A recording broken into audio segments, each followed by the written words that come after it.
Hello, everybody. Welcome to the Weekly Show podcast on this summer day, August 4th, Tuesday, primary day, election day. Hear ye, hear ye. I voted sticker. That was my one-man show called Primary Day, which happens in August, which, as you know, is great for turnout. We don't know, actually, what happened in those. We're taping this podcast before the results are in. So by the time you hear it, you will know the results of all the hot primaries in Michigan and everywhere else. And it'll look like we don't and that we're ignoring it. But we're not ignoring it, people. I'm not a time traveler. But we are going to be talking to somebody who has very strong opinions about what should happen in this very primary season. And he doesn't know the results of it either. So we're going to be talking about elections and the results of elections and what those elections might mean for people, all while ignoring the results of said elections, which might make us seem crazy. But there's probably so much more in this conversation that's going to make it seem crazy. So let's just get to it. So, ladies and gentlemen, we'll get right to it. We have with us today a senator, United States Senator for the great state of Pennsylvania. Go fighting Quakers. Ladies and gentlemen, Senator John Fetterman. Sir, first of all, where's Senator Fetterman? All I see is a guy wearing a suit and tie. So yeah, this is not AI. It's not AI. If I could AI impose this suit, I would. But no, yeah, I'm in a suit. But yeah, normally you have a job interview today? I thought, wait, I'm already in it, so maybe I could just be a treat for everybody. I feel terrible now. Yeah. I thought, well, yeah, and I'm sorry if you dressed in honor, you might on a business casual like this. So how are things going down there? Do you like being a senator? Is that something that is that an enjoyable job, or is it just you sit around just fighting with everybody? What's the vibe down there? Well, I mean, it's kind of a mixed thing. I mean, it's obviously an honor to be one of Pennsylvania's voice here in the United States Senate, and it's also some of it's professional wrestling, not really kind of important stuff, but some of it's very important as well too. And that's really why people, I assume, get into this to be a part of that conversation. So overall, but I think I've said this, people would be surprised. It's not exactly really glamorous.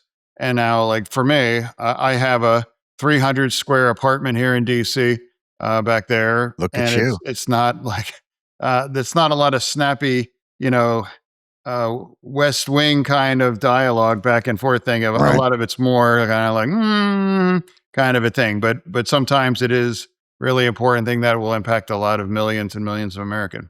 Are you guys going to have your recess in August, or are they keeping you there? As far as I know. Last night there was an overwhelming bipartisan procedural vote last night for a continuing resolution. And I think it was 89-4. Can I guess the 4? Yeah, no shutdown. No shutdown. Yeah. Rand Paul. Yeah, well, of course. He votes no on like he would be like cheeseburger and he would vote that shit down. I mean, right. But yeah, and then I think it was Warren, and then I think Sanders. But overall, some people didn't go there because it was a travel day. But that's a strong statement saying that we want to avoid another shutdown, and I'm elated to know that without a doubt. I mean, we've been through the 2 longest shutdowns of all American history. And that maybe at some time put me at odds with my party because it's always a bad thing to shut our government down. And it shuts down parts of critical of our country. And it also punishes a lot of these workers. Now, everyone here in Congress are paid, but the people that aren't are like the people on the front line, like at TSA and doing those things. So overall, we have to find a better way to figure out things without shutting our down in kind of a tantrum. How at odds are you with the party? You said it sometimes puts you at odds. You're the guy everybody points to now as you're in the, I guess, mansion or cinema role, the kind of contrarian. So what's your relationship now with that? Thanks for bringing that up. And no, I mean, it's not that at all. I mean, I mean, I deeply respect them as well too, but I'm not that. I think it's like an easy take to assume that, and that's just not me. If you look at my voting record, I'm in 90 some percent voting the Democrat line. And now how I differ is, and that's become much more and more pronounced. Israel, after 10/7, the Gaza war, and as nobody really saw how things would continue, we wouldn't be part of it. Now here we have at the Iranian war now, and then in smaller other kinds of way, shutting our government down. Countless kinds of vote to shut our government down. I would vote with the Republican side, not because I'm a Republican, but just the Democratic Party. We used to always be the party that says we must never shut our government down. That was part of what the Democratic Party really was, and I represent Pennsylvania, really the most purple state really in the country. And now I don't represent just Democrats. I represent all people here in Pennsylvania. So these views are firmly rooted in basic kinds of democratic values. But after the Trump re-election, that just kind of flipped some things on its head. And do you attribute that to, what they call Trump derangement syndrome? Do you believe that the Democratic Party in those instances is suffering? I agree. It is a real thing. And that makes it more difficult to try to call balls and strike. And now, I'm aware that if I happen to disagree with like the party line, there's a price to pay. But I think it's more important to be, hey, I honestly think this is the right take, and I think what's appropriate. And no, I mean, there's a lot of stories of how I've become, increasingly more unpopular with Democrats in my state, and I'm aware of it. But these were all very specific choices because I think, this is the correct take. And now I would rather have people know what I happen to believe, because again, they're rooted in very democratic kinds of values. Well, let me sort of, so let's tease that out a little bit, because in America right now, the Republicans have the Senate, the House, the judiciary. They have the trifecta. Supreme Court, and they have the presidency. Yeah. Democrats represent, it's a pretty 50-50 country, wouldn't you say? I mean, we're, right now, at least, Democrats are represented by, millions and millions and millions of votes, but they don't really have, the way that the Republicans have governed, any say in anything. And so wouldn't you say that trying to use any leverage that they possibly could have to get things like reforms to ICE agents that don't seem to be trained, that are creating violence in the streets of America, that aren't going after the worst of the worst, but are frightening hardworking immigrants into staying in their homes? Don't you think that's a legitimate reason to try and leverage whatever opportunity they would have? TDS seems like a convenient excuse for a lot of legitimate concerns. Yeah, well, the only actual tool and the only actual real leverage that Democrats have, that's the filibuster, 100%. And I just had an op-ed in the Washington Post, and I was trying to remind America and Democrats specifically that we, including me, we were so wrong about scrapping the filibuster back in the 2022 cycle. Now, we all ran on that, and we all were committed to eliminate the filibuster. And if we were successful, we may have passed some things back in 22, but 100% in January of 2024 or 2025, they would have been able to run the table, 100% run the table. And if anyone that's listening have been horrified or troubled by a lot of legislation being proposed, that would have been amateur hour compared to how they would have been able to remake our society, because they would have had the trifecta. Trump was at the apex of his power, and they could have passed and done everything.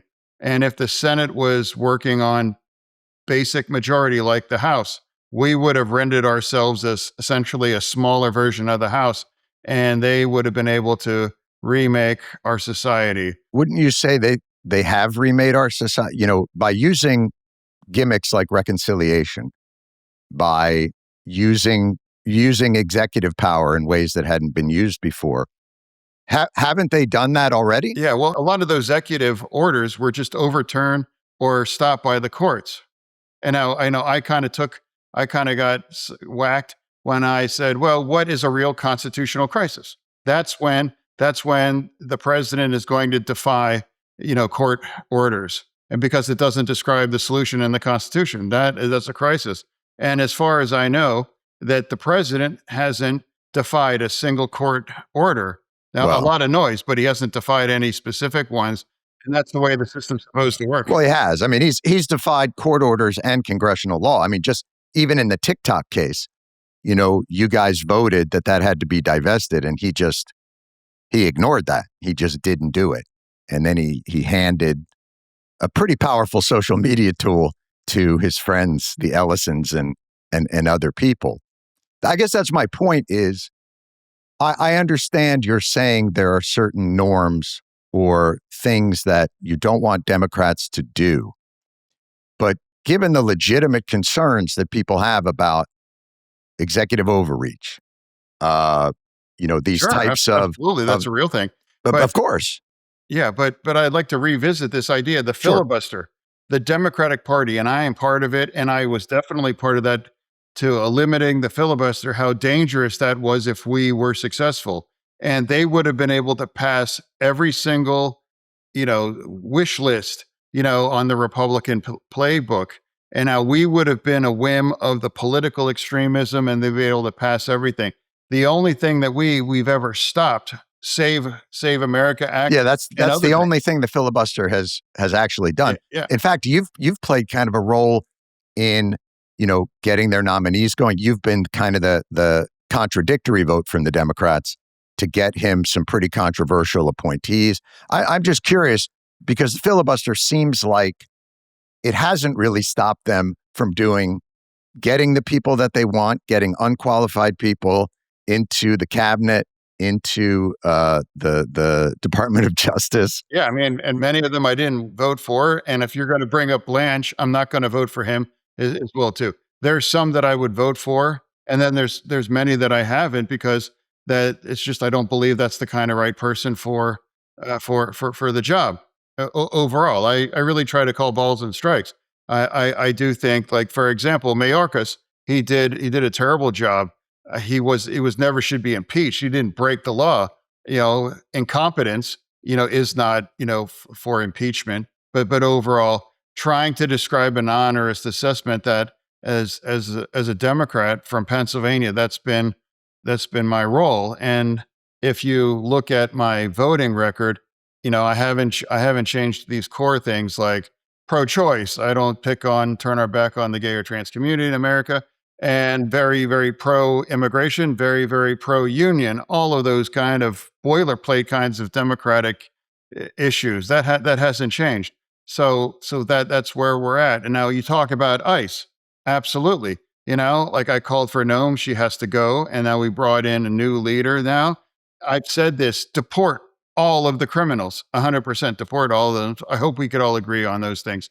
We need to secure our border. We do need to secure our border. And then I've said, do not target otherwise hardworking, migrants that are a very important part of our economy, specifically like in my state in agriculture too, or tourism, or these other kinds of positions too, trying to find the right balance of secure a border, deport all the criminals, but stop targeting otherwise innocent kinds of migrants here, including my family. My wife was a former Dreamer. Yeah. Right. But that's my point is, so they are targeting those people, and they are, there have been killings, and even Homan has admitted that the training on the killing in I can't remember if it was Maine or if it was the one in Minnesota, there's quite a few of them.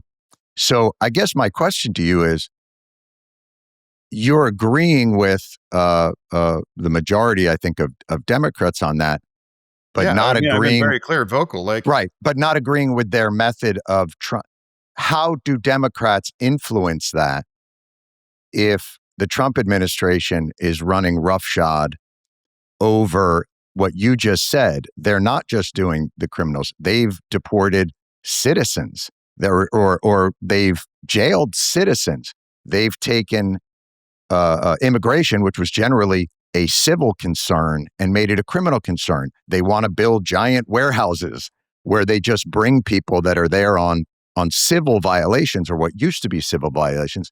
So if they can't use things like a threat of a shutdown, where would you suggest they use their lack of power? Well, I work with the new Secretary Mullen, and now all of those warehouses in Pennsylvania were canceled. I mean, that's a fact. And shut the government down on that. There wasn't one single ICE reforms or anything. Like, you can want reforms and you can engage in those dialogue, but shutting the government down when that has zero impact on the way Homeland Security is going to operate, because they were funded through the big, beautiful bill. The thing that I did not vote for that as well, too. They had unlimited money. So for me, it was a decision. Said, should I just vote to shut our government down, even though every single Democrat in my caucus knew that it would have no direct or even indirect leverage over ICE to behave the way that we all want them to do? So do that. That's a demand from an agitated, angry base. And I'm willing to say, look, that's the wrong thing. That's the wrong solution for a reasonable conversation to have with people saying we want to make those kind of changes for ICE. So what is the way to make those changes? Because my understanding of the shutdown was they were saying we will shut it down unless you make those changes, not that somehow that those changes would be made because it wasn't funded. I understand that that's what you're saying, but that was the threat. Yeah, and there was no forced any kinds of things. So we, the Democratic caucus there walked away with empty pockets about shutting our government down on both sides. So it's a reasonable kinds of concerns, but it's the wrong tool or the solution in order to achieve it. Win elections, and then that puts you in the better position to make those kind of changes. Ground news, that's what I'm talking about. Because these guys, they're not, listen, you know me, I'm not a big fan of the news outlets. Those bastards. That's right. Can I say that on this? Bastards. But Ground News is a website and an app, because this is America in the 2020s. You got to have an app, and it helps you better understand the news you consume. They got a blind spot feed, helps you find stories that aren't being covered by your side. It is instructional in a way. You begin to see the Matrix, not the Matrix 3 or even 2, the Matrix, the actual Matrix, the one with Neo, the real, not the, you know what I'm talking about.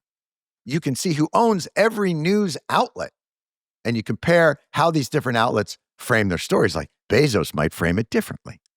No, I was just a name that popped into my head. No reason why.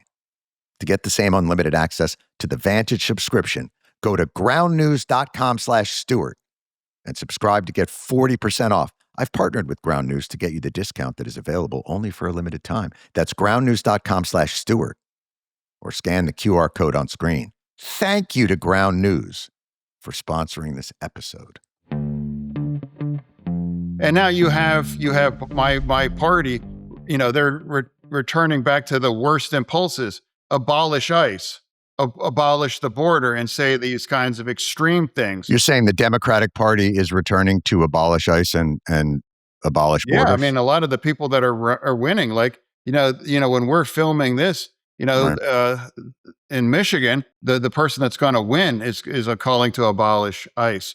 And then the governor race in Wisconsin, she even said abolish prisons as well, too. But she said that she had said that previously, and she's walked that back in the same way that a lot of people in the heat of the George Floyd moment said defund the police, and then ultimately said, you know what, that was an emotional response, and I think that was the wrong policy. But aren't you elevating what seems to be how many people have, like three DSA or 5? It seems like the Democratic Party is largely still just the Democratic Party. And there are some people that associate with either the DSA or social democracies that are gaining a foothold. But I don't imagine how many. What are we talking about? 3 or 4? Well, it's actually many more. There's one in Colorado. There's many in New York. And now I just seen the recent poll. Over a third of Democrats identify themselves as socialists, or if in Or have in sympathies that kind of towards. way. So it is a significant Right. issue. We got wrecked in 24 because a lot of the extreme things that we were saying in 2020 now came back to haunt us, and that's why we found ourselves here in the minority. And I'm saying, hey, we can't go back to the same extreme views because we have to win actual battleground states. It's not echo chambers in Brooklyn or now. And here you see the people with these extreme views are breaking through in Michigan and in Wisconsin and places like in Colorado in there. So I'm saying let's resist these extreme kinds of views to abolish everything. And now the DSA is an emerging factor here. Now, I'm not elevating him. I'm just describing what I'm witnessing that's coming as a regular Democrat. And now that's the reality. And I expect El Sayed will win by double digits. So let me see if I can frame this in a slightly different way. Why do you think it is that there is a kind of momentum behind these more, as you would call them, extremists, or I would say, they're a mix. There's a certain nuance to it. But don't you think that that's happening for a reason? In other words, it's not happening the same sort of impulses and energies that drove Donald Trump's rise, economic populism, a dissatisfaction with the status quo. On the Democratic side, couldn't you say that this is happening because establishment Democrats, the party that you're talking about, that you think is the more reasonable party, hasn't delivered for people in the way that they think is appropriate? These moments don't happen out of thin air. These are conditions on the ground where people are dissatisfied with the status quo. And you have candidates that come up and they present economic proposals and other proposals that feel more urgent to the moment. In other words, why are you blaming them when in some ways you could be blaming yourself and your colleagues? It's not, well, I'm not blaming, I'm describing here where we at and what's happening now too. And I'm like, when we have people winning elections saying absurd kinds of positions that were absolutely toxic back in 2020, and saying, stop saying these kind of extreme things are not workable in the real world overall. And don't we want to win? Do we want to be the people, leading the conversation instead of having another kinds of subordinate position like we are currently in and have been since in January of 2025? So you think you lost in 2024 because of the extremism of Kamala Harris and Tim Walz? Yeah, absolutely. Or the Joe Biden administration? Yeah, I was on the, in fact, El Sayed, for example, he was a big leader in the uncommitted, saying, don't vote Democrat, don't vote for these people. And now, like, some things that I've never done, I drove thousands and thousands of miles all across Pennsylvania to try to elect Vice President Harris, and I've done that. But on the ground, it's very clear we're going down because the energy and a lot of the way that they've been positioned as people that are not in touch with people. And now we've lost the argument. And at no point did I had a strong feeling that we can win this.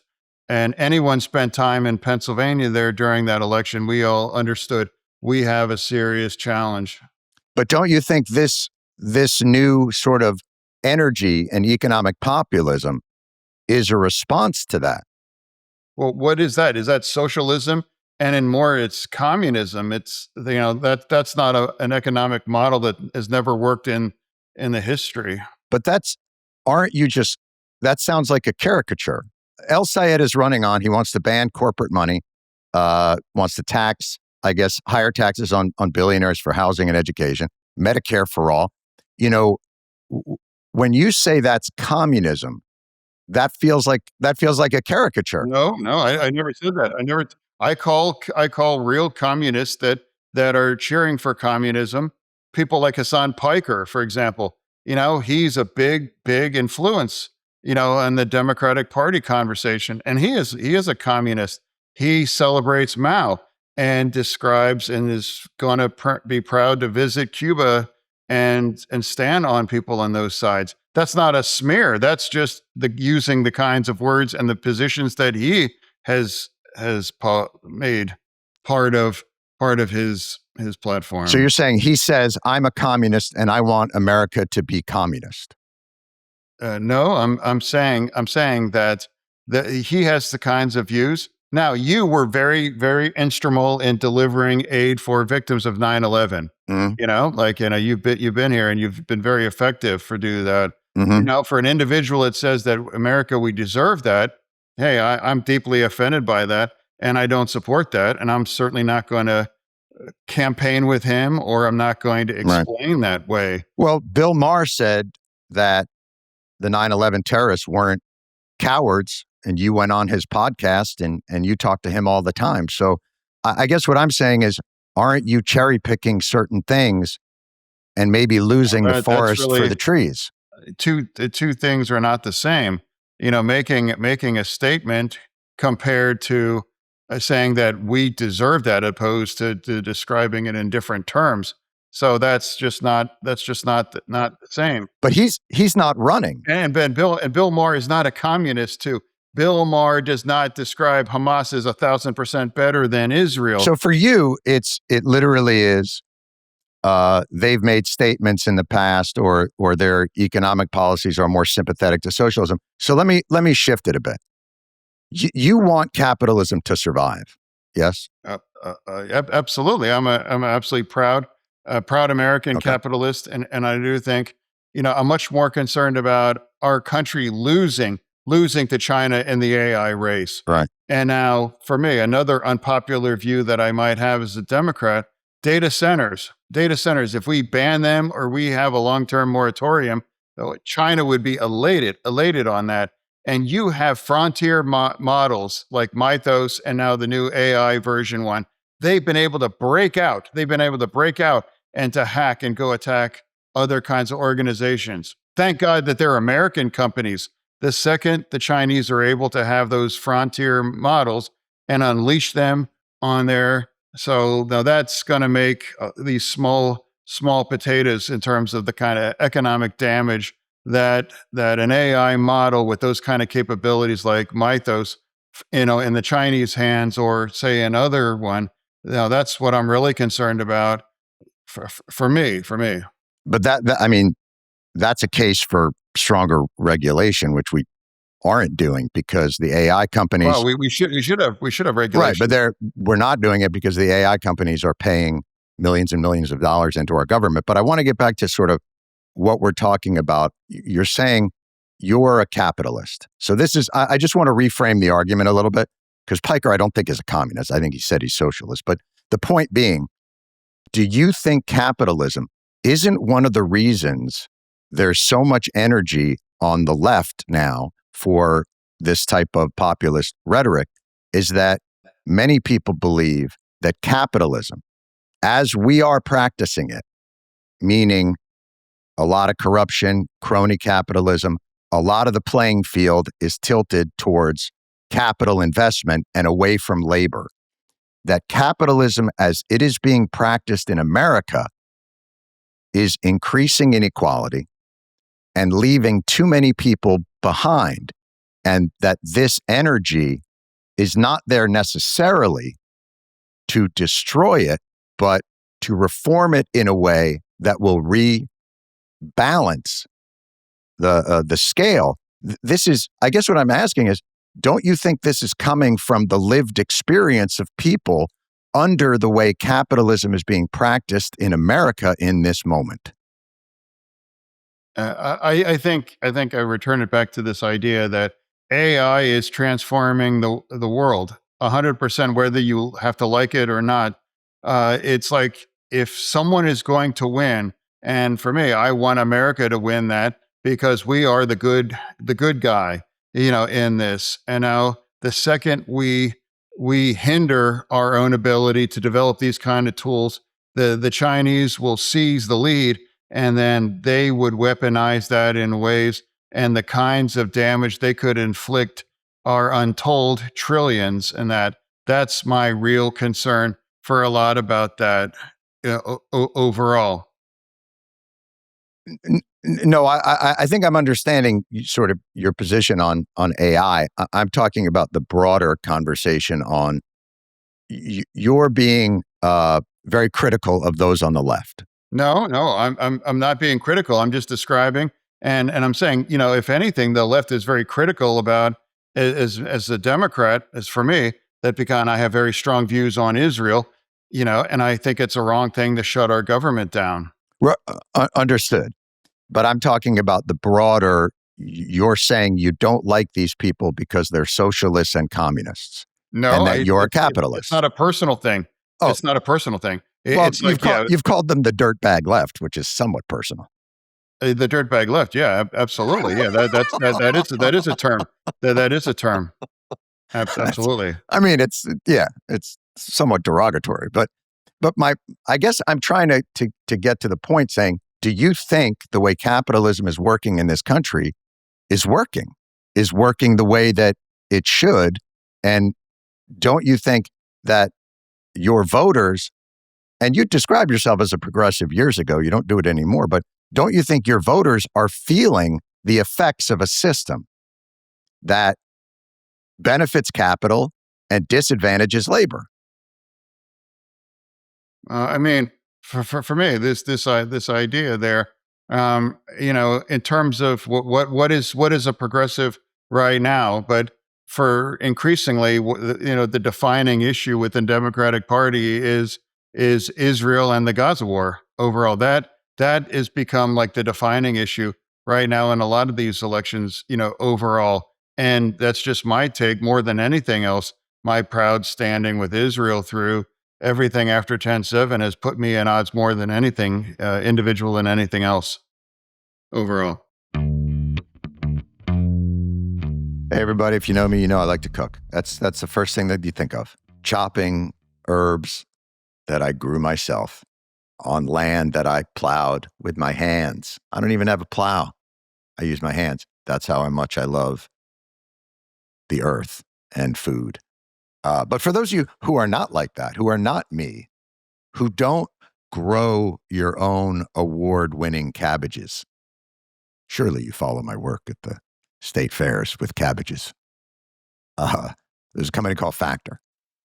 Factor will do everything that I do out of love for you, out of convenience. Factor will shop, prep, cook, and they will deliver it to your door. Not only will they shop, prep, and cook, that's a difficult thing to say. They'll bring it to you. You don't even have to get out of your chair. You just leave your gullet open. I wouldn't be surprised if they'd pour it down your throat. I don't even think they might even chew it for you. That's how good these people are. And the meals are fresh. They're not frozen. Your meal's ready in 2 minutes. And 100 meals to choose from. More than that, probably. I am the bear. That is my life. But not everybody has that commitment. Not everybody is a Michelin star homemaker like I am. And if you're not, Factor makes hitting them nutrition goals easily without planning and grocery runs and cooking. So please do this for yourself. Head to factormeals.com/TWS50off and use code TWS50off to get 50% off and free daily greens per box with new subscription only, while supplies last until September 27th, 2026. See website for more details.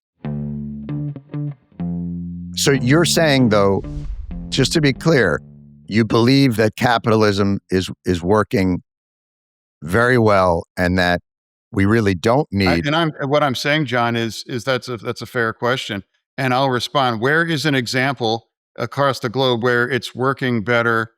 Socialism or communism have behaved in a better way that's more fair or equitable, Well, social democracies. or have raised the living of standard. So here's what I'm trying to get at is that you're saying the argument is between capitalism the way it is, you get what you get and you don't get upset, or socialism and communism. And I'm saying the greatest threat to capitalism is that it's not delivering for the majority of people because the system is rigged for those who have capital and investment money. There's a million different ways that they do it. Lower tax rates on capital than labor, untaxed or barely taxed unrealized gains, corporate tax cuts, corporate loopholes, offshoring friendly rules. There's a million different things. So let's go back to the 30s. In the 20s and 30s, Norman Thomas was the socialist candidate for president. Eugene Debs was a candidate for president. These were socialists. They were people that they felt like it was the Gilded Age inequality. It wasn't working for people. The Depression hit.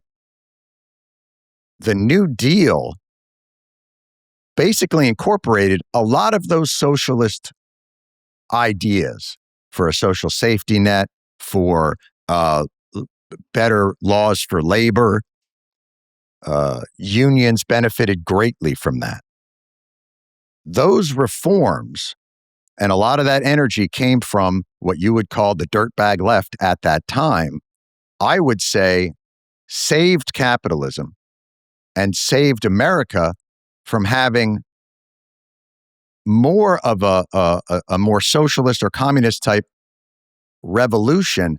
And don't you think we would be better off using the energy from the left for ideas like banning corporate money and strengthening labor unions, all stuff that I imagine you support, rather than denigrating them and caricaturing them?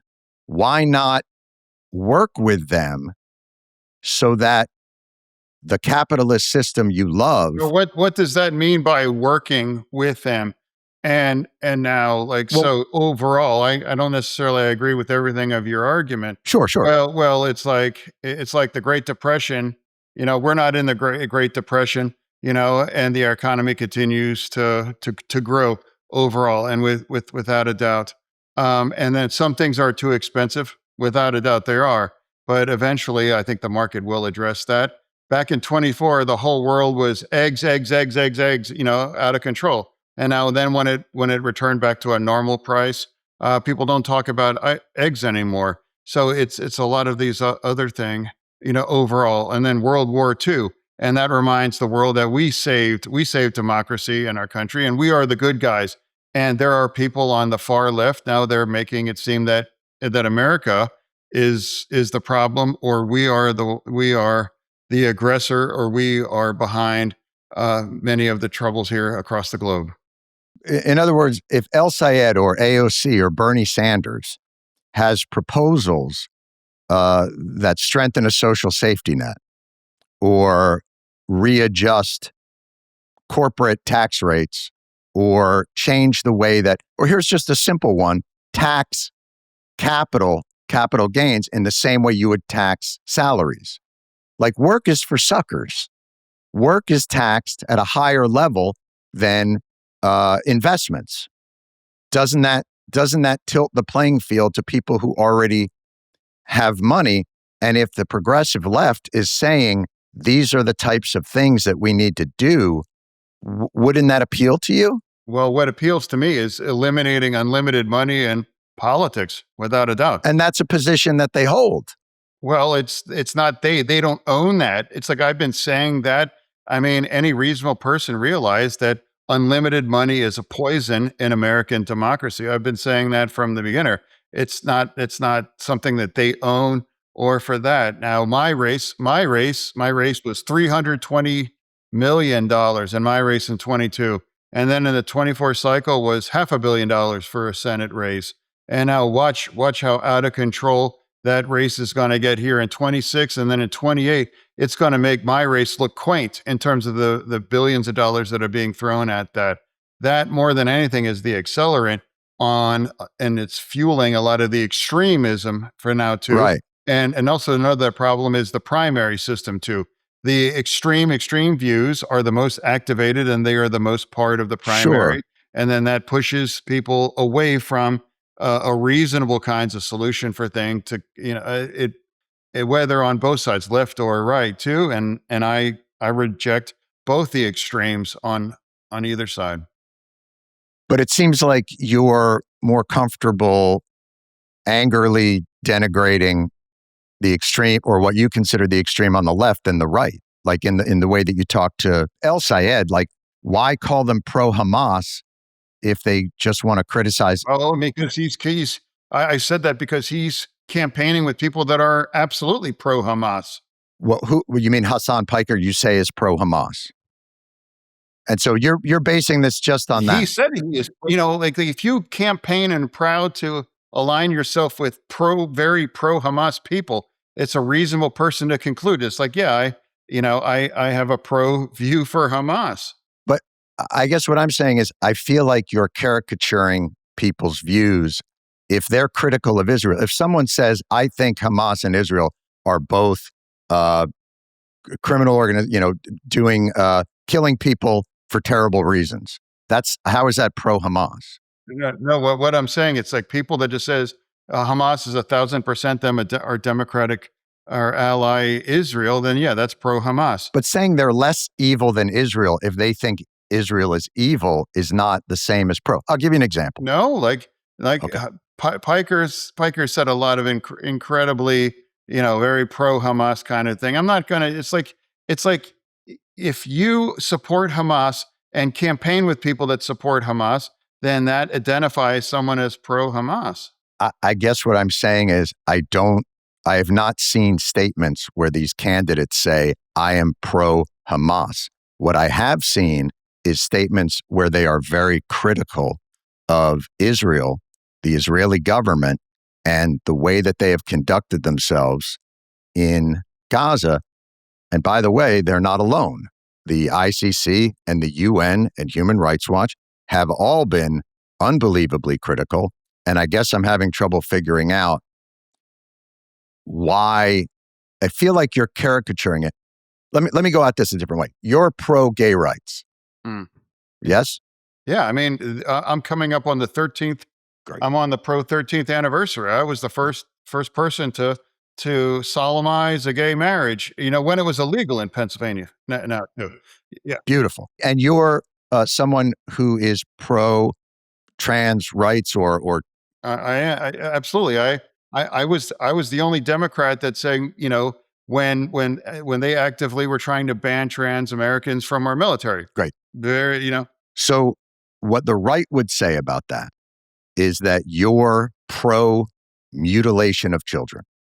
That's what they would say. That would be that would be their caricature of your position. Do you agree that that's what they would say? What I would say is, what I'm saying is right now, our party is starting to elect people that are going to struggle to win in the kinds of places that are going to define who's going to win in 28. That's a fact. And now a lot of these ideas and a lot of these extreme views are coming from the kind of people that have never won a real competitive election in state that holds both sides, and hold people accountable to explain a way forward when we live in a very divided country right now. I think the responsibility is to police your own ranks, and it's like, there's plenty of people, as I've been criticizing some of the Republican views, but overall describing what garbage is garbage, like P. Hustle in Maine, like I was, like he was an absolute garbage. Oh, Plattner. Yeah. I mean, so that's not a caricature. And you were saying that before the allegations of rape. What I'm saying, it's like a Nazi tattoo on your chest means like, yeah, you probably have Nazi inclinations. And if you are accused of roughing up your ex-girlfriends, yeah, that's a non-starter for me. And if you think an American hero, that's being shot by the Taliban is a dumb motherfucker that deserves to die, I think that disqualifying is too. I think Maine has a better person to represent, my party. So there's just a couple things there, and I appreciate you having the conversation. Me too. You've been very fair here. Absolutely.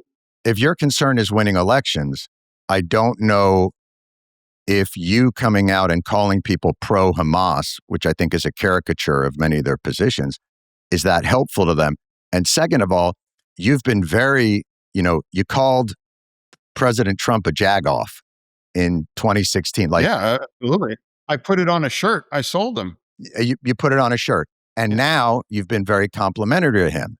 And if your concern with Graham Plattner is you didn't think he was very nice to women, you're ignoring an awful lot of evidence for the current president about his relationship with women. So my point is, there seems like there's a way to go about this that embraces, as you said, the 90% of things that you agree with and try and utilize that energy to reform a party that has a worse public image than herpes in terms of getting things done.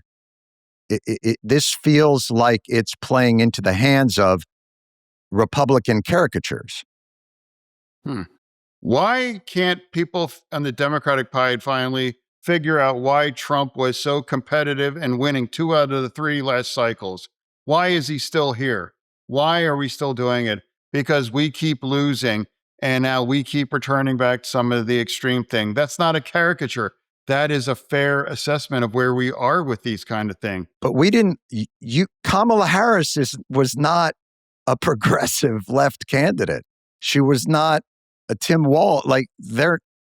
I guess everybody said Donald Trump couldn't win. Yeah, I campaigned all across it and now all those signature kinds of Trump things, big, beautiful bill. I did not vote for that. And SAVE Act, I said, will not vote for that. And some of these big signature ones. And when we vote for Blanche in this week when we're filmed, I won't for him either. Right. So what really matters is the votes and what's behind that. And what's really set me apart of most of the Democratic Party is Israel. And that's fair. It criticized John Fetterman on Israel without a doubt, 100%. So that's been primarily, and that's been driving our party. So for you, you could agree with them 90%, but Israel is the red line. Absolutely. Israel for me, like I can't ever turn my back to Israel after where it's at. So, and I mean no disrespect on this, but that is not our country. You're saying that these candidates may have great ideas for our economy. They may want to do the exact same thing you want to do in terms of getting money out of politics. They may want to increase the social safety net. They may want to change the balance of power from capital back to labor. But if they don't agree with you on Israel, you don't want them in your party. Well, I don't know who you're referencing to specifically. No, I'm referencing what you just said. Name one. Plattner? So in other words, Syed or AOC or Bernie Sanders, I assume you agree with a lot of what they say economically. And what I'm saying is, like, if you are a DSA member, if you are a member of a specific political party, run under your own banner. And now I think Bill Maher said something very insightful. He said, the DSA are colonizing the Democratic Party. So just be Democrats if you're going to run under the Democratic Party for that. Why have a DSA party for overall? So run on that, and you all understand. It's just an organization. It's not, we have a 2-party system. It's like the Freedom Caucus in the Republican Party. There's Randy Fine and Ogles and all these nutbags that are also part of an area, and Republicans, I'm sure, may not agree with all of them on all kinds of things, but there is no other party. Well, I guess you could try it, but my point is, if you don't disagree with them on a lot of things, why not use some of that energy? And even like Mamdani in New York is DSA, but there are things in the DSA platform that he disagrees with. And I'm assuming there's probably things in the Democratic platform that you might disagree with, but you don't disavow the entire thing. You're literally saying we can all have discussions, except when it comes to Israel, which is not America. It seems like a weird line to draw. Well, I don't think that's weird. I think what history demonstrates is that when people or a government or people turn their back to the Jewish community, things end really badly, and it's a dangerous. Jewish community and Israel are not the same thing, brother man. They're not. That is not the same thing. No, no, no. It's like, hey, it's like if I have to pick a side for after 10/7 and after Iran, I'm always going to stand with Israel. I'm always going to vote and support whatever that's necessary to protect themselves and to prosecute Hamas, Hezbollah, and Iran too. And the very left never said a peep after Iran executed 30 to 40,000 young people in there just for protesting for democracy. You think that the left is pro Iran, not the country, but the regime? What I'm saying though is like, if anyone in the Democratic Party is fine with Iran building a nuclear bomb, I disagree with that person. I think most people are. Again, I think you're caricaturing the issue. But I want to. Is there anything you would criticize Israel about? No. What I would say is that I have not a single Democrat that's willing to go on record saying I'm cool. It's okay if Iran builds a nuclear bomb. And I supported last summer bombing the Iranian nuclear facilities. I think that was a necessary and important thing because Iran is becoming close to building a nuclear bomb, and that would transform. I think the case was not made by this administration that Iran was close. Netanyahu's been claiming they're 2 weeks away for the last 20 years. But my point is, so would you say everything Israel is doing is for their own self-defense? Just destroying its enemies. Yeah, that is destroying its enemies. Or flattening a tiny area and pushing 2 million people into 30 to 35 to 40% of that territory and having a siege of that area. Is that in their self-defense? No, what I'm saying, it's like people forget that Hamas were just rapists and they were terrorizing and killing civilians. And then they stole 250 people from their families, and they kept them underground and brutalized them and raped them and starved them for over 2 years. And that's why they refused to give them back. And that's what forced Israel to engage in that Gaza war when they refused to send their people. And there is nothing in the prosecution of that war that gives you pause. What do you mean? The killing of tens of thousands of children. Absolutely awful. Absolutely. Because Hamas has embedded themselves, behind these people and using the Palestinians as human shields. Sinwar described the death of innocent Palestinians as a necessary sacrifice. That's how Hamas has designed that. There are people in Netanyahu's cabinet who have said they would like to nuke the Palestinians, not Hamas, the Palestinians. I guess what I'm trying to get at is,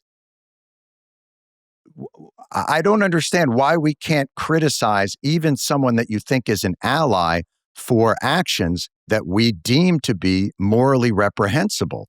Like, I don't understand how you can defend the settlements in the West Bank. Like, I don't understand how you have no criticisms over their actions, over their increasingly messianic, ultra right-wing government that seems to think relentless war is that you can bomb people out of resistance. Have you ever seen a movie called Gatekeepers? It's people that have been in Shin Bet and ran the army in Israel. And they're talking about how the strategy that Israel has of disproportionate retaliation, even though they are by far the most powerful force in that region, is not a path to keep Israel safe. Hey, everybody. Obviously, it's a podcast, so you got to do ads. That's just kind of the way the world works. And you do the ads, and you try and be selective in terms of the companies. Like, somebody might come to you and say, we'd like to advertise with you. And you're like, wait, but don't you guys make a Death Star? But every now and again, a company comes along, and you're like, oh, shit, I use those. You actually go like, oh, yeah, those are great. And that's where we're at now. Bombas is great. I use those. And not just not in the sense of oh, socks. Yeah. I mean, Everybody uses those. I'm not a delicate flower. I'm not one of those bold docksider, no sock dudes that we all read about in the 80s, Bonfire of the Vanities and such. None of that. No, I wear the socks for comfort, but the socks I wear are Bombas. They're phenomenal socks. They're soft. They're top of the line. They feel incredible on the feet. When your feet feel good, that's the starting block. That's the baseline. That's your foundation. Now they got t-shirts and underwear too. What? Start with the foundation and build all the way up in comfort and generosity, by the way. Head over to bombas.com/weekly and use code weekly for 20% off your first purchase. That's bombas.com/weekly. Code weekly at checkout. Do it now, you fucks. What I'm saying is that Israel was entirely open to a two-state solution. They were offered a two-state solution. I actually got a chance to talk to former President Clinton about that, and reminds the people that they were offered 96% of the West Bank, and they get to pick 4%, for part of Israel. And they had East Jerusalem as the capital, and they would have had their entire nation now going on 26 years. Now, they reject that. They did not want a two-state solution. They have a one-state solution, and that's from the river to the sea. And that's part of why anti-Semitism is run amok in our college campuses and in the streets. And now there are protesters showing up in my office at my home and following me and screaming and calling about and claiming about genocide. And now it's not a genocide. And if there was a genocide, that's because Iran refuses to relinquish this idea that they can destroy Israel. Now live in peace, and now live your lives, and stop funneling billions into the Hezbollah and Hamas trying to destroy Israel. That's the honest and the dynamic in the region. And now there will be a democratic election in Israel in October. Will Netanyahu win or not overall? But that's the true only democracy in the entire region. So it's like I've never said that Israel is perfect. What I'm saying, though, that's our special ally. And now, until we're admittedly at war, I'm going to stand with our special ally and describe the circumstances with Hamas or Hezbollah or the way Iran continues to behave.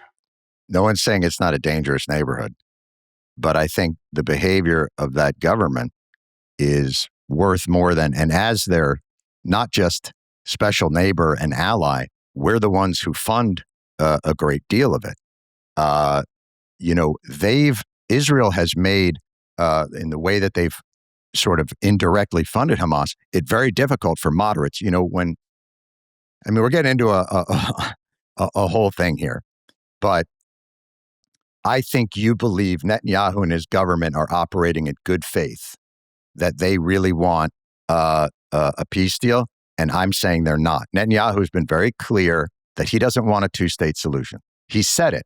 He said it's not going to happen. There will be no two-state solution, and yet they say that they are a democratic state. But demographics there would say they can't be a true democracy because they'd be worried about that diluting what they consider to be their Jewish state. Now, that's a whole other argument of whether states should be this or that.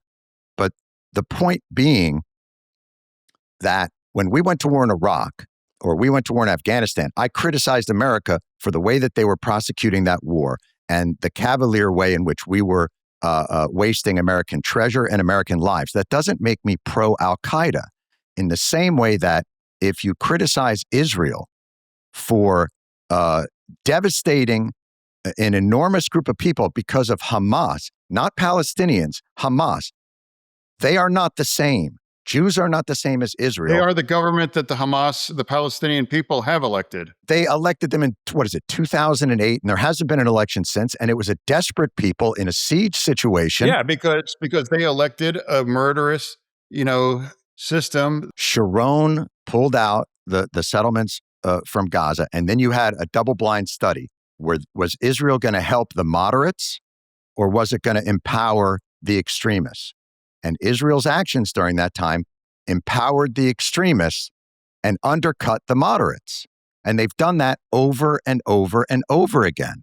Look, you can say that the Palestinians are trying to kill the Jews, right? But it's, let's say it's Hamas or Hezbollah or whatever it is, or Iran. Mm-hmm. Jewish settlers are killing Palestinians. And when they asked Netanyahu about it, he said, well, it's just like 100 to 150 juvenile delinquents, and we can't quite get a handle on it. Meaning Israel wasn't able to control this small element that was killing people. Does that mean that the international community should say, you don't deserve a state because you don't have total control of the violent elements in your midst? But that's what they're saying. Why does Israel get to decide? Well, the defining question is, does Israel engage in a genocide? In Palestine? Well, according to the people that define those things, yes. Okay, well, and I strongly disagree with that. By definition, that wasn't a genocide. The Jewish community actually experienced a true genocide for that. Now, if Israel's goal was to eliminate, as many Palestinians as possible, they could have accomplished that in a lot long time ago. For that, they were not engaging in a genocide. Just because you're killing a group slowly doesn't mean you're not killing a group. Just because you could do it faster. No. That was the terrible the collateral, of an urban war that forced Israel to fight behind because Hamas was holding their hostages and refused to disarm and send our people back home. I think they've killed like 1,200 Palestinians since the ceasefire. Yeah, I mean, most of them were killing Hamas leadership. And I think that's necessary. When you have people that were responsible for organizing 10-7, it's like, I think it's entirely appropriate to eliminate them. I think eliminating the people who organized 10-7 is entirely appropriate. That is absolutely correct. But in the same way that if we had gone into Afghanistan and just flattened it, the American people would have been outraged that we had no discernment, that we couldn't tell the difference. The issue here is dehumanization. Whether you're dehumanizing Jews and relating them to Israel, when you dehumanize a group, when you're unable to discern the difference between the worst of the worst, the same way we're doing with our immigration policy, it all ties together through Middle East policy. If we allow dehumanization in any form, then we are complicit in the results of those dehumanizing actions. And by being unable to tell the difference between a democratic socialist and a social democrat and a Hamas supporter and a communist and a Zionist and a Jew and Netanyahu and an actor in good faith, we lose the ability to solve the problems that we're facing because we are caricaturing and dehumanizing. John, is it a fair question here? Has become the term Zionist, that's become a slur, on the Democratic side. If someone refers to you're a Zio or you're a Zionist, that's become essentially a slur for people to say that thing. And that's part of where the party has lost its way in there. If you're describing people that I'm very supportive of a Jewish state, and they've weaponized that against people.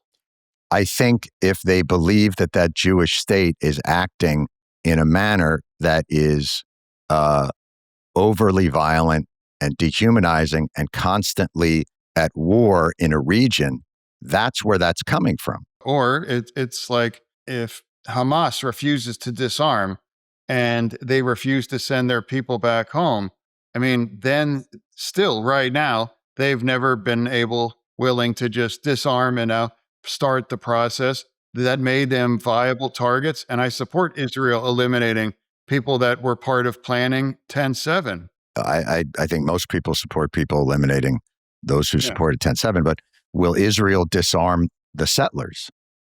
They've given them weapons, and those weapons are being used to kill. There are moving parts, but what makes it impossible right now, because Hamas and Iran and Hezbollah refuse to say, look, we've lost, and now we have to find a better way to rebuild our society.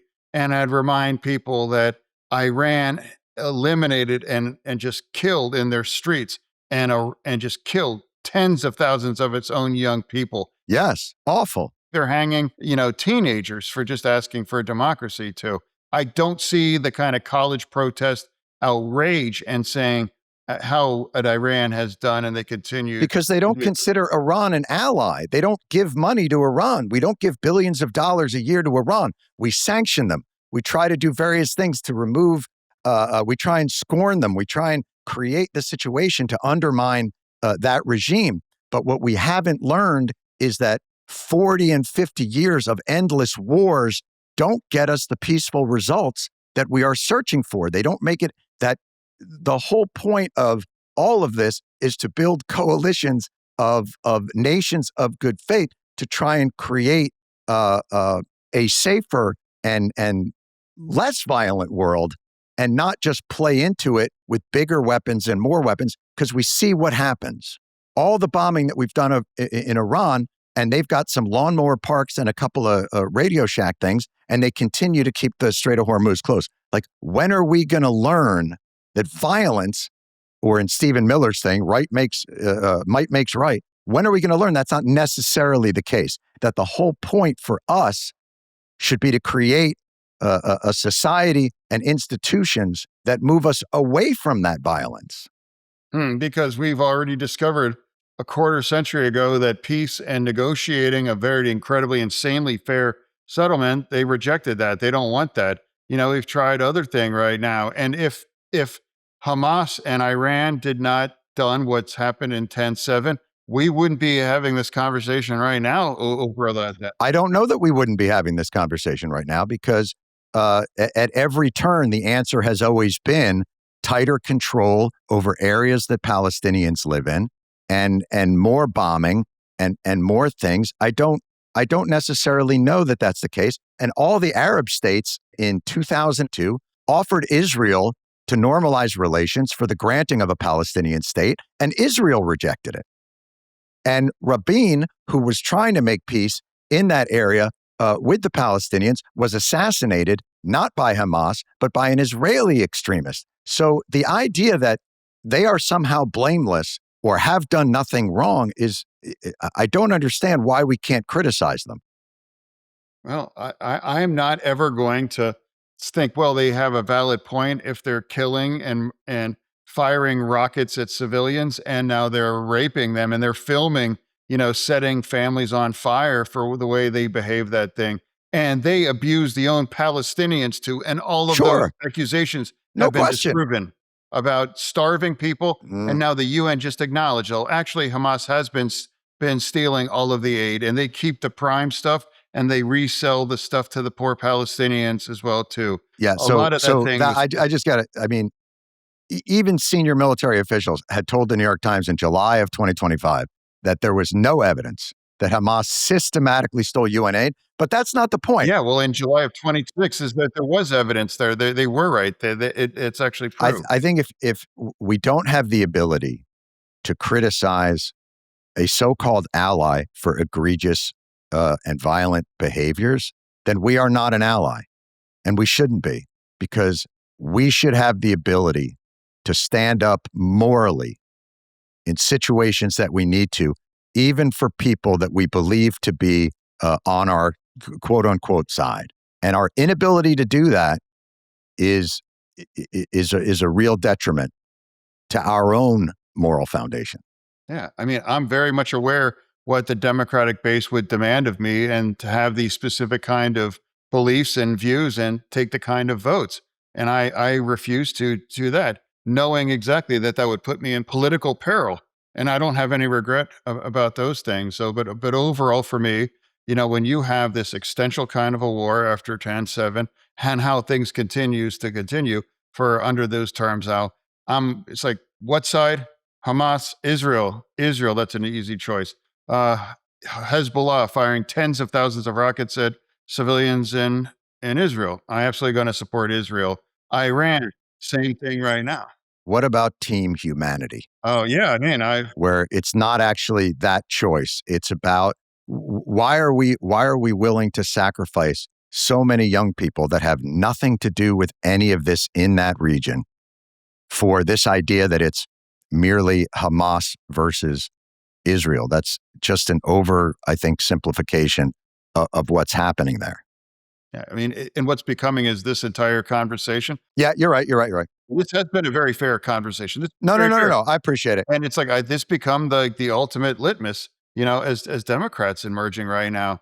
And now I'm not dumb. I know voting against the war powers thing. I know that's incredibly toxic as a Democrat right now.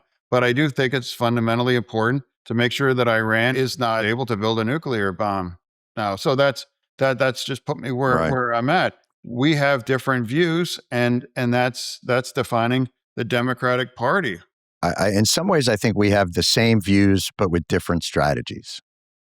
I guess what I would say is I'm not down with the nuclear bomb, and I'm not down with Hamas, and I'm not down with a murderous Israeli regime that dehumanizes a huge group of people either. I'm not down with a world that has lost the ability to solve its problems through collective action and diplomacy. That's the biggest problem. And our government is complicit in that as well now. That dysfunction. How do we get back to that, Senator? How do we get back to a functional, like even the immigration system? Lankford comes up with a solution that both parties sign off on. And Donald Trump comes in before the election and says, tank it, because I want to run on the dysfunction of the immigration system. Yeah, and I knew we would get rolled on that. Right. I'm like, there's no chance Trump is going to hand over one of their largest kinds of issues. Like, I fully expect that we were going to get rolled over the bipartisan deal on immigration now. Right. So that's what happened. So in your mind, is it possible to get back to that? Or are we now just in a dysfunctional cycle? And are you more worried about the progressive left than you are about the right? I'm worried about people are forgetting that it's like, how do we win elections? It's like, have the kind of views that the majority of people that are going to define who's going to be the next wave of leadership. You have to win these people over and not offend them or to put them off the way that's already happened and have made the Trump administration so competitive over the last 3 cycles, winning 2 out of the 3, and could have easily won the one in the middle now too. Now, there was no voter fraud in Pennsylvania. As the lieutenant governor, I've described that secure, absolutely fair. If you only complain about an election if you lose, then obviously that's demonstrating that that's what's behind those things. So that's where we're at. And these extreme views that have never won a meaningful election overall. I'm saying let's consider, let's not revisit that after we've seen how badly that's ended. Any possibility they're running to the left in the primary and will tack a little bit to the center in the regular election? Well, I mean, who knows how that's going to be? Under these extreme things, Trump administration has made virtually anything politically possible. And that's why you have some of these people in our party winning that have described things in extreme views that it's okay, or they dismiss it or say that it doesn't really matter. Well, we certainly appreciate the conversation, Senator. You've been very generous with your time. You've been wearing a suit, which I have to tell you, gives you a little gravitas. As you were talking, I was like, I wasn't going to listen to this guy, but overall, John, I've always been a long-term fan, like we discussed, where when you made some guys famous because of the 6 degree from Bacon, Kevin Bacon. That's how long I've been with you back then. Did you go to college with those guys? Yeah, I went to college with those guys. Yeah, all right. The 6 degrees of Kevin Bacon guys. Yeah. And they found out the genius that Kevin Bacon was connected to the universe overall. So that's really just how long I've followed you. But thank you for having me on. And this was a very fair conversation. Well, that's very kind of you, sir. And I appreciate your time, and I appreciate your passion, and enjoy the rest of your day. Okay. Well, you as well. Thank you, sir. Yeah. Okay. Take care. Hey, folks, I know most people look at me and they think to themselves, well, that's a fashion plate right there. But actually, you know what I am? Comfortable. You might be thinking, well, sure, if you wear the same T-shirt as last week. But do you know where you can find clothing that fits into this? A company that I actually love, Quince. Quince has got all the fall staples, denim, the boots, the leather jackets, the unbelievably soft, what do they call them there? 100% Mongolian cashmere sweaters. No, I'm not talking about, Des Moines cashmere, Mongolian cashmere. So what makes Quince different? They work directly with ethical factories. They cut out the middleman. You get top quality materials and craftsmanship at half the price of other premium brands. Go to quince.com/TWS for free shipping on your order and 365-day returns. That's QUINCE.com/TWS, free shipping and 365-day returns. Quince.com/TWS. Folks, I don't know if you can hear it in my voice. I'm tired. I didn't sleep well last night. I need a good night's sleep. I always need a good night's sleep. And you know what I could do? I could buy a new mattress, a little maybe a princess bed, maybe get a little 4-poster thing, throw some mosquito netting on there, spend a ton of money. Or I got to do the only thing that matters. Get some nice sheets, some nice, clean, freshly done, comfortable sheets. That's what you need, the Boll and Branch way.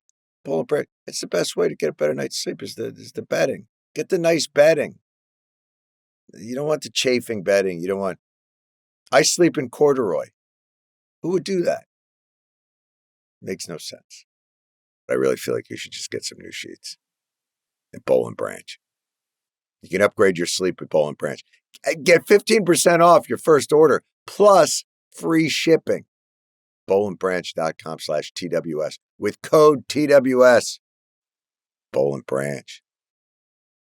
BOLLAND branch.com/TWS, code TWS to unlock 15% off. Exclusions apply.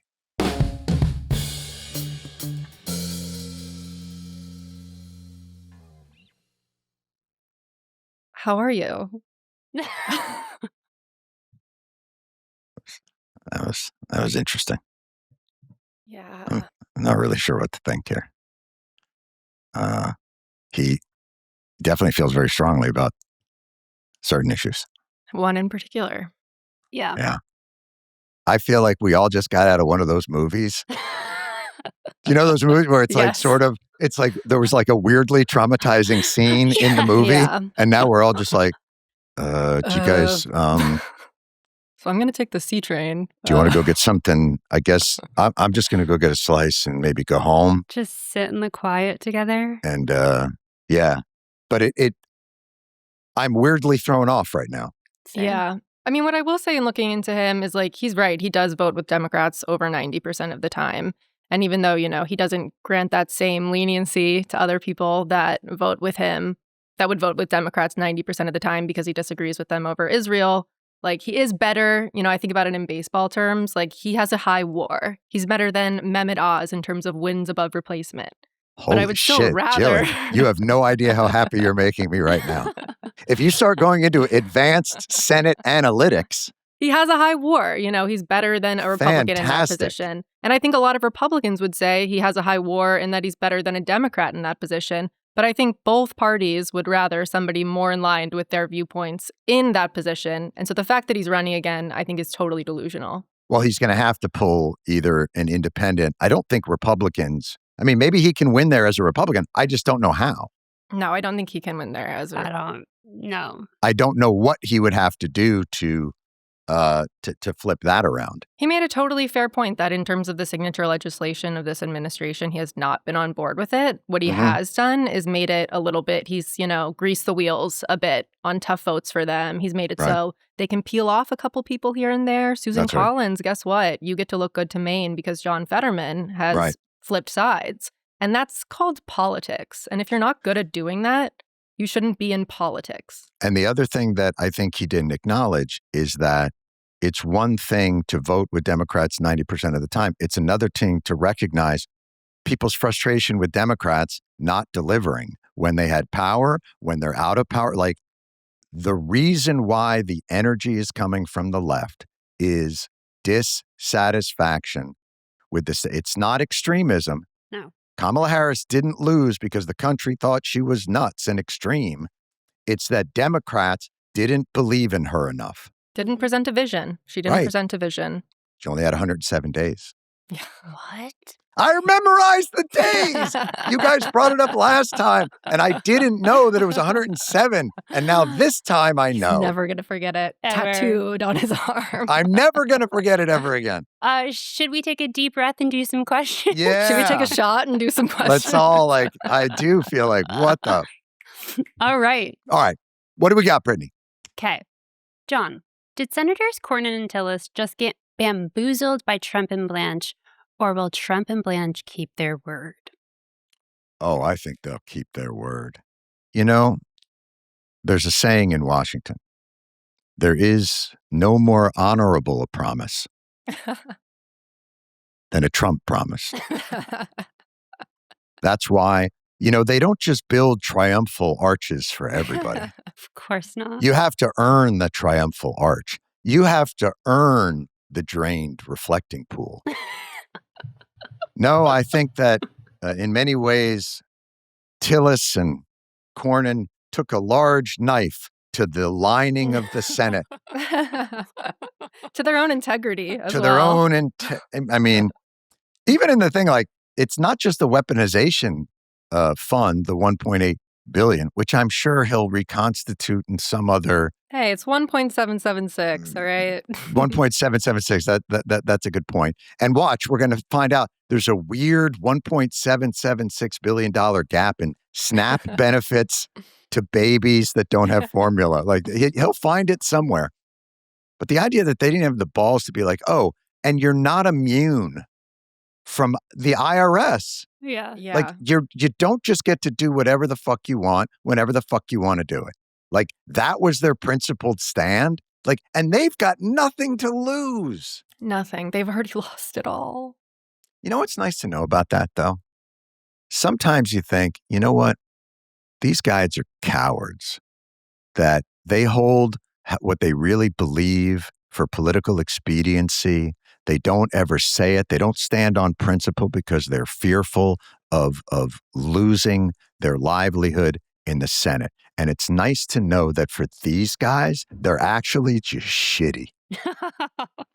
Yes. That there is no moral principle that they're standing on, that freed from the bounds of primaries and losing your job, they still suck. Period. That's the worst. Love it. What else we got? John, do you think a third party created by Tucker Carlson and Marjorie Taylor Greene is the answer to the flaws of the two-party political system?